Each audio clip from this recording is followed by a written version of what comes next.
क्या समेटेगा हमें ये वक्त का गहरा दरिया, क्या समेटेगा हमें ये वक्त का गहरा दरिया, हम किनारों से उबरने का हुनर जानते हैं।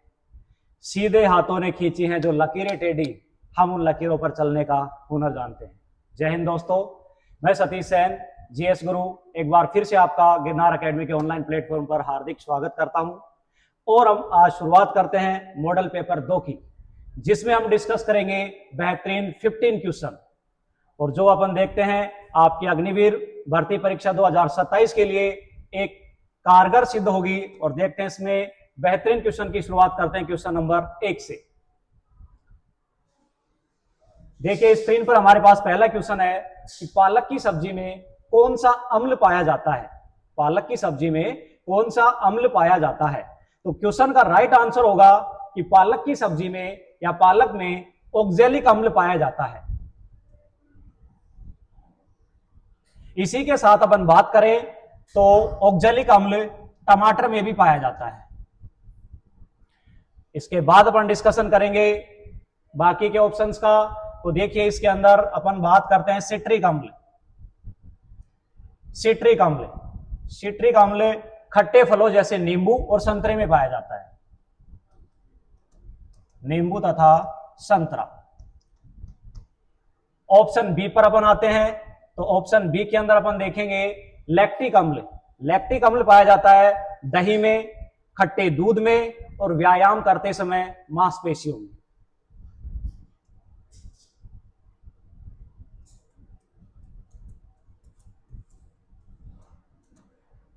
और मांसपेशियों में। बात करते हैं अपन ऑप्शन डी यानी कि मैलिक अम्ल। मैलिक अम्ल पाया जाता है सेब में, एप्पल। इस क्वेश्चन का हमारा राइट आंसर होगा ऑक्जेलिक अम्ल। क्या होगा? ऑक्जेलिक अम्ल। ठीक है, अपन बढ़ते हैं नेक्स्ट क्वेश्चन की ओर। स्क्रीन पर हमारे पास नेक्स्ट क्वेश्चन है कि मानव शरीर में नेफ्रॉन कहां पाए जाते हैं। तो मानव शरीर में नेफ्रॉन पाए जाते हैं वर्क यानी कि किडनी यानी कि गुर्दा। क्वेश्चन का राइट आंसर होगा ऑप्शन बी, वर्क यानी किडनी या गुर्दे में नेफ्रॉन पाए जाते हैं। देखो बाकी ऑप्शंस का अपन डिस्कशन करते हैं इसमें। तो जो नेफ्रॉन होता है वर्क की क्रियात्मक और संरचनात्मक इकाई होती है। क्रियात्मक और संरचनात्मक इकाई, क्रियात्मक और संरचनात्मक इकाई होती है। ऑप्शन ए में आते हैं यकृत यानी कि लीवर। लीवर का काम क्या होता है? लीवर का काम होता है एक प्रकार से देखिए पाचन में भी सहायक है, दूसरा शरीर से जहरीले रसायन का स्राव भी करता है। विषैले रसायन का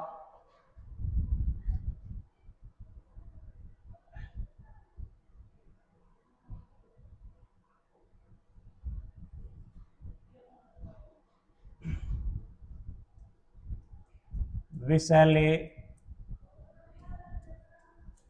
रसायन का स्राव यानी बाहर निकालना एक प्रकार से। दूसरा पाचन में भी सहायक है, डाइजेशन सिस्टम में भी काम करेगा। फेफड़े, लंग्स, फेफड़ों का काम क्या होता है? ऑक्सीजन और CO2 का आदान प्रदान करना। फेफड़ों का काम क्या होता है? श्वसन में सहायक होता है। श्वसन तंत्र का एक हिस्सा है फेफड़े, श्वसन। बात करते हैं नेत्र, ये दृष्टि से यानी देखने से संबंधित है। देखने से संबंधित। तो इस प्रकार से हमारे चारों ऑप्शन क्लियर होते हैं। क्वेश्चन का राइट आंसर होगा वृक्क में पाए जाते हैं नेफ्रॉन। तो नेफ्रॉन क्या होता है?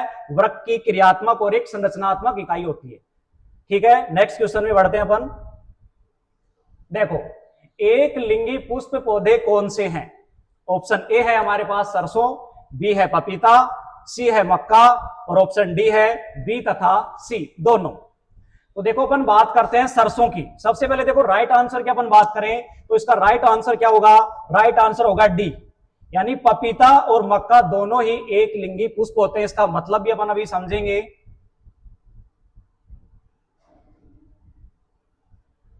देखो सबसे पहले देखो क्वेश्चन का राइट आंसर होगा पपीता और मक्का, यानी कि ऑप्शन नंबर डी। अब बात करते हैं अपन बाकी के सारे ऑप्शंस की बारी बारी से। देखिए सरसों, सरसों एक द्विलिंगी क्या होता है, पौधा होता है, द्विलिंगी पुष्प का पौधा होता है, द्विलिंगी। यानी कि इसका मतलब देखो अपन समझते हैं कि जो सरसों का पुष्प होता है तो एक ही पुष्प में द्विलिंगी पुष्प पाए जाते हैं, जैसे कि स्त्री केसर और पुंकेसर, स्त्री केसर और पुंकेसर, स्त्री केसर और पुंकेसर।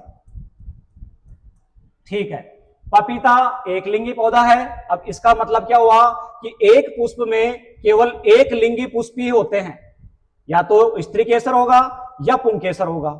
अब दूसरे लिंगी पुष्प की जानकारी के लिए अपन क्या करते हैं, दूसरे पुष्प को ढूंढते हैं, तब इनके अंदर क्या होता है, एक प्रकार से निषेचन की प्रक्रिया पूरी होती है। इसी प्रकार से मक्का जो होता है, तो मक्का के एक पुष्प में ही अलग अलग स्थान पर क्या होता है, दोनों लिंगी पुष्प पाए जाते हैं। तो इसके अंदर हमारा राइट आंसर क्या होगा, पपीता और मक्का दोनों ही एक लिंगी पुष्प पौधे होते हैं, यानी कि option number D. Next question को देखते हैं। देखिए नेक्स्ट क्वेश्चन बहुत एक बेहतरीन क्वेश्चन है कि चींटी के काटने से शरीर में कौन सा अम्ल पाया जाता है। यदि चींटी अपने को काट लेती है तो उसमें हम क्या महसूस करते हैं कि जलन होती है, हल्का सा दर्द होता है, चुभने जैसा दर्द होता है। तो इसका राइट आंसर हमारे पास रहेगा फॉर्मिक एसिड, यानी कि फॉर्मिक अम्ल। राइट आंसर क्या रहेगा इसका, फॉर्मिक अम्ल। बाकी ऑप्शंस को बारी बारी से अपन देखते हैं। लैक्टिक अम्ल, लैक्टिक अम्ल किस किस में पाया जाता है,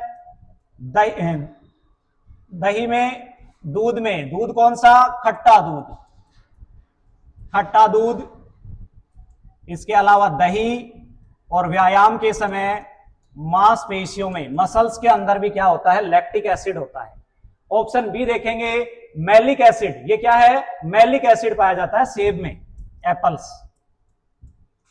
ऑप्शन सी पर आते हैं, ऑक्जेलिक अम्ल, ये पाया जाता है पालक और टमाटर में, पालक टमाटर। ठीक है, तो नेक्स्ट क्वेश्चन की ओर देखते हैं अपन। नेक्स्ट क्वेश्चन स्क्रीन पर है कि पालक का वैज्ञानिक नाम क्या है, साइंटिफिक नेम क्या होता है पालक का। तो देखो इसका अगर राइट आंसर की अपन बात करें तो इसका राइट आंसर क्या होगा, देखिए हमारे पास स्पाइनेशिया ओरेलेशिया, पालक का वैज्ञानिक नाम होता है स्पाइनेशिया ओरेलेशिया। राइट ऑप्शन होगा हमारे पास सी। बाकी ऑप्शन अपन देखते हैं, पाइसम सेटाइवम, ये मटर का वैज्ञानिक नाम होता है, किसका, मटर का। दूसरा ऑप्शन होता है बी यूकेलिप्टस, तो ये यूकेलिप्टस वंश का नाम है, यूकेलिप्टस वंश का नाम है। लोडोसिया, तो लोडोसिया बिल्कुल पालक से संबंधित नहीं है, पालक से संबंधित नहीं है। तो ऑप्शन का राइट आंसर हमारे पास रहेगा option number C, Spinacia oleracea. Next question देखिए, टीबी या क्षय रोग कौन सा है, या टीबी या क्षय रोग का कारण क्या है, किस वजह से होता है। तो देखो इस क्वेश्चन का राइट आंसर होगा जीवाणु जनित, जीवाणु को बोलते हैं बैक्टीरिया। राइट आंसर ऑप्शन क्या होगा इसका, इसका राइट ऑप्शन होगा जीवाणु जनित, यानी कि बैक्टीरिया। बैक्टीरिया से टीबी फैलती है, क्षय रोग होता है। और टीबी का देखिए पूरा नाम क्या होता है, कि इसका जीवाणु कौन सा होता है, टीबी का जीवाणु होता है mycobacterium, mycobacterium tuberculosis, tuberculosis, mycobacterium tuberculosis नामक जीवाणु के कारण टीबी रोग होता है। ठीक है, ऑप्शन बी पर अपन देखते हैं, वायरस जनित रोग कौन कौन से होते हैं, जैसे कि सर्दी, जुकाम, इन्फ्लुएंजा, इन्फ्लुएंजा, ये सारे के सारे वायरस जनित रोग है, वायरस से होने वाले रोग है। और अपन बात करें HIV, तो ये भी वायरस से होता है, ह्यूमन इम्यूनो डेफिशिएंसी सिंड्रोम के कारण होता है, ये भी वायरस जनित रोग होता है। प्रोटोजोआ, प्रोटोजोआ से जनित रोग होता है मलेरिया। किससे होता है? मलेरिया प्रोटोजोआ से। कृमि, कृमि एक प्रकार से फाइलेरिया के लिए होता है, फाइलेरिया में होता है, और इसके देखो संक्रमित रोग होता है।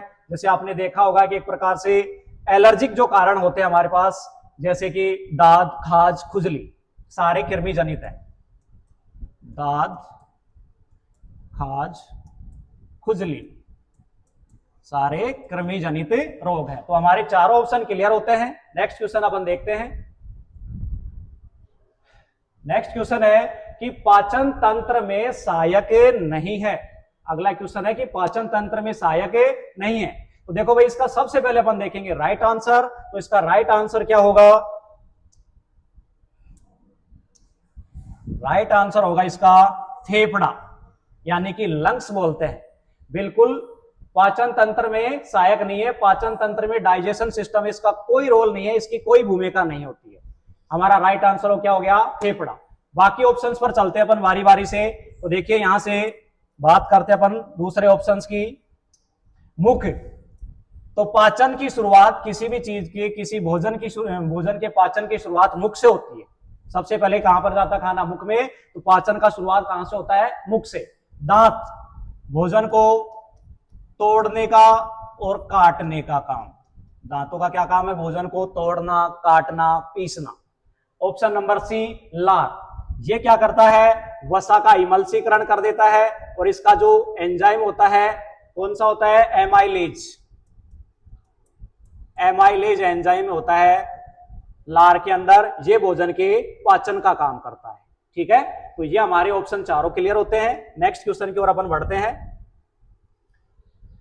हाँ भाई, श्वास लेने की बीमारी ज्यादा समय तक हो तो कौन सा अंग प्रभावित होता है? यदि किसी व्यक्ति को बहुत काफी समय से श्वसन संबंधी प्रॉब्लम है, जैसे कि अस्थमा, जैसे कि दमा, तो उसकी बॉडी पार्ट्स का कौन सा अंग इफेक्टिव होगा, कौन सा अंग प्रभावित होगा?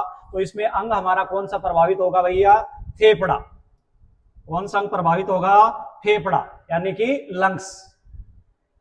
बाकी ऑप्शन की अपन चलते हैं। तो देखिए बाकी ऑप्शन में क्या रहेगा हमारे पास। सबसे पहले अपन बात करते हैं यकृत की, यानी कि लीवर। कहां कहां पे उपयोगी है ये? पाचन में, विषहरण में। विषहरण यानी जहरीले या विषैले रसायन का शरीर से बाहर निकालना, स्रावण करना। वर्क यानी किडनी, मूत्र निर्माण करता है, यानी रक्त को छानता है, और रक्त को छानने से वहां से क्या होता है? मूत्र का यानी यूरिन का निर्माण होता है। मूत्र निर्माण, रक्त को छानना, ये सारे के सारे काम किसके होते हैं? वृक्क के होते हैं। श्वास नली श्वसन संबंधी अंग है, श्वसन में सहायक है। श्वसन में सहायक है। ठीक है, तो इस प्रकार से हमारे चारों ऑप्शन क्लियर होते हैं। नेक्स्ट बढ़ते हैं अपन अगले क्वेश्चन की ओर।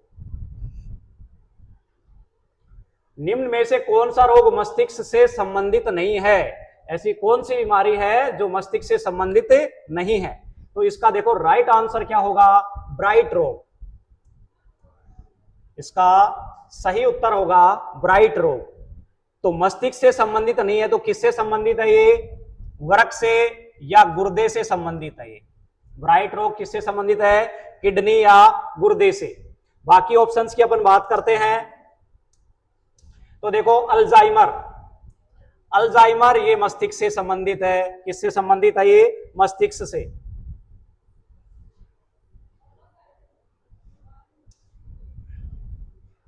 अल्जाइमर किससे संबंधित है?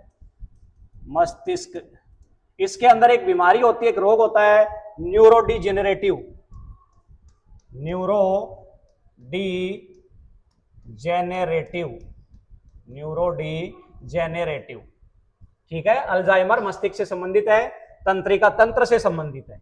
दूसरा पार्किंसन, ये भी बिल्कुल तंत्रिका तंत्र से संबंधित है, नर्वस सिस्टम बोलते हैं जिसको अपन, तंत्रिका तंत्र से संबंधित है। निंद्रा, निंद्रा भी बिल्कुल तंत्रिका तंत्र यानी कि मस्तिष्क से संबंधित है। इसमें एक विशेष प्रकार की मक्खी के काट लेने पर नींद अधिक आती है। नींद अधिक आना। सारे के सारे बचे तीनों ऑप्शन किससे संबंधित है? मस्तिष्क से, यानी कि तंत्रिका तंत्र से संबंधित है। ऑप्शन ए ब्राइट रोग, ये मस्तिष्क से संबंधित नहीं है, यानी कि ये गुर्दे या किडनी से संबंधित है, तो हमारा राइट ऑप्शन रहेगा ब्राइट रोग। नेक्स्ट क्वेश्चन देखिए, श्वास नली का संबंध किससे है? श्वास नली का संबंध किससे है? जैसा कि ऑप्शन है, श्वास नली का संबंध बिल्कुल श्वसन से होता है। किससे होता है? श्वसन से। राइट ऑप्शन हमारा क्या होगा? Option number B. बाकी ऑप्शंस की अपन बात करें तो देखिए, पाचन, भाई पाचन का क्या काम रहेगा इसमें? पाचन का भोजन पचाने का काम रहेगा। पाचन का काम क्या रहेगा? भोजन पचाने का काम रहेगा। अब इसके अंदर क्या क्या होता है? शुरुआत पाचन की हो जाती है हमारे मुख से।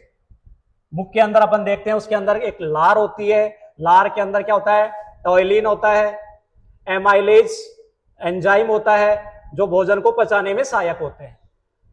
दूसरी अपन बात करते हैं भोजन का पचना, ठीक है। दूसरा उत्सर्जन, तो शरीर से जितने भी हमारे अपशिष्ट पदार्थ होता है उनका बाहर निकालना, उत्सर्जन का कार्य होता है अपशिष्ट पदार्थों को बाहर निकालना।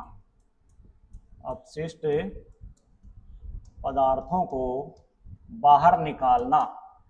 परिसंचरण, अब परिसंचरण में क्या होता है? ब्लड का सर्कुलेशन। इसके लिए कौन जिम्मेदार होगा? हृदय और रक्त वाहिकाएं, इसके द्वारा परिसंचरण होता है। हृदय तथा रक्त वाहिकाएं। तो देखिए, चारों ऑप्शन हमारे क्लियर होते हैं। पाचन भोजन पचाने में सहायक है, इसका श्वास नली से कोई लेना देना नहीं है। श्वास नली का संबंध होता है श्वसन से, यानी कि राइट ऑप्शन हमारा होगा बी। उत्सर्जन में शरीर से अपशिष्ट पदार्थों का बाहर निकालना, वेस्टेज को बाहर करना। परिसंचरण, इसमें रक्त का प्रवाह होता है, जिसके लिए कौन कौन जिम्मेदार है? हृदय तथा रक्त वाहिकाएं। ठीक है, नेक्स्ट क्वेश्चन की ओर अपन बढ़ते हैं। नेक्स्ट क्वेश्चन, कॉन्वेक्स लेंस यानी कि उत्तल लेंस का प्रतिबिंब है।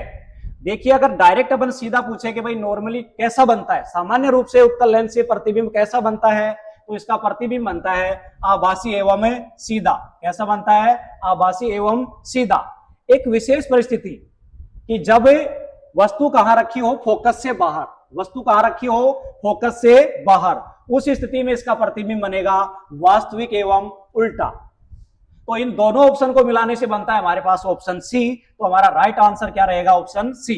यानी कि हम मतलब ये जान चुके हैं कि उत्तल लेंस से आभासी एवं सीधा, वास्तविक एवं उल्टा दोनों ही प्रकार के प्रतिबिंब बनाए जा सकते हैं। बिल्कुल, वास्तविक एवं सीधा ये इसके लिए रॉन्ग ऑप्शन होगा। तो इसका राइट ऑप्शन क्या रहेगा? Option number C. Next question, आंतरिक निषेचन किसमें पाया जाता है?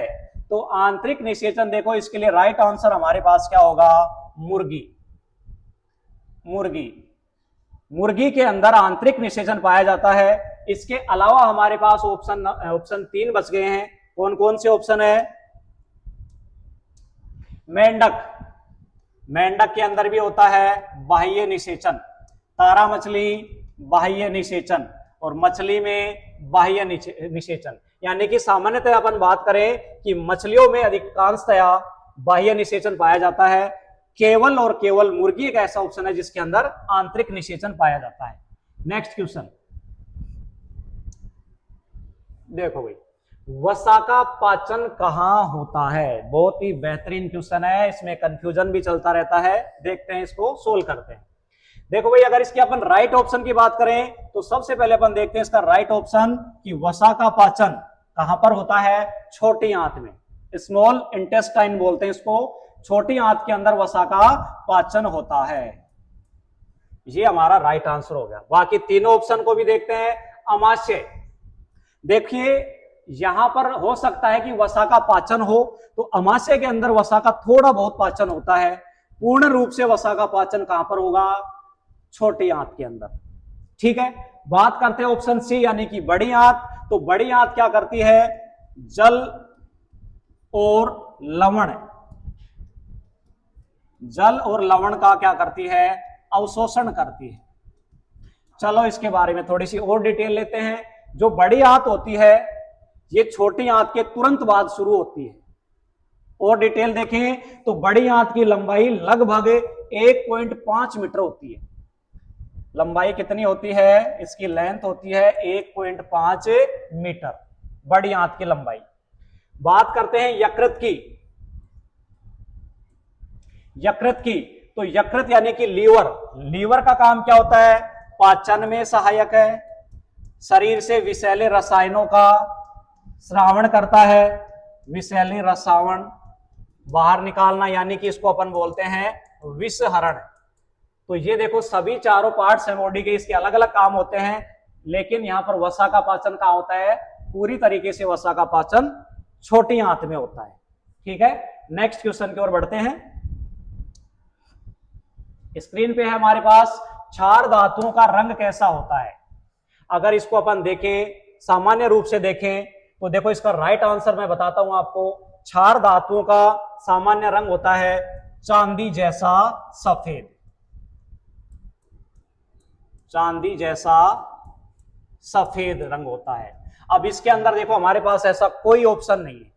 अब अपन बात करते हैं इसमें लाल रंग, नीला रंग और पीला रंग। तो देखो पीले रंग से संबंधित इसका उत्तर हो सकता है। कैसे? कि जब अपन सोडियम को क्या करते हैं, जलाते हैं, गर्म करते हैं, तो सोडियम की जो फ्लेम है, सोडियम की जो अग्नि है, वो पीले रंग की निकलती है। सोडियम की जो फ्लेम है, सोडियम की जो अग्नि है, वो पीले रंग की निकलती है। इस दृष्टि से इसका राइट आंसर होगा सी, पीला। अगर नॉर्मली वैसे पूछा जाए कि भाई क्षार धातुओं का रंग कैसा होता है, तो इन सभी क्षार धातुओं का रंग सामान्य रूप से होता है चांदी जैसा सफेद। अगर इनको अपन गर्म करते हैं, फ्लेम अग्नि निकलती है, तो सोडियम धातु की अग्नि निकलती है कैसी? पीली। तो इस दृष्टि से क्वेश्चन नंबर 29 का राइट आंसर हो सकता है पीला। ठीक है, नेक्स्ट क्वेश्चन देखते हैं। ग्रास नली का संबंध किससे होता है? ग्रास नली का संबंध किससे होता है? तो क्वेश्चन का राइट आंसर होने वाला है पाचन। पाचन। देखो इसमें एक बहुत बड़ा कंफ्यूजन है कि ग्रास नली का संबंध तो भैया पाचन से है, और श्वास नली का संबंध श्वसन से है। श्वास नली का संबंध किससे है? श्वसन से। ग्रास नली का संबंध पाचन से है। बाकी के ऑप्शंस की अपन बात करें तो देखो कंकाल, इसको बोलते हैं स्केलेटन। तो देखो ये किससे मिलके बना होता है? हड्डियों से तथा उपास्थियों से। उपास्थि, अस्थि और उपास्थि दोनों से मिलकर बना होता है कंकाल। उत्सर्जन, शरीर से अपशिष्ट पदार्थों को बाहर निकालने का काम। अपशिष्ट पदार्थों को बाहर निकालना, जैसे किडनी का कार्य क्या हो गया? मूत्र का निर्माण करना, रक्त को छानना, रक्त को छान के मूत्र का निर्माण करना, और मूत्र को शरीर से वेस्टेज के रूप में बाहर निकालना। परिसंचरण, परिसंचरण रक्त का प्रवाह करना, बॉडी के अंदर ब्लड का सर्कुलेशन करना। तो इसके लिए उत्तरदायी कौन होता है? हमारा हार्ट, हृदय तथा रक्त वाहिकाएं। रक्त वाहिकाएं। ठीक है, तो इस प्रकार से हमारे आज के बेहतरीन 15 क्वेश्चन सोल्व होते हैं। उम्मीद करते हैं आपको पसंद आए होंगे। Thank you.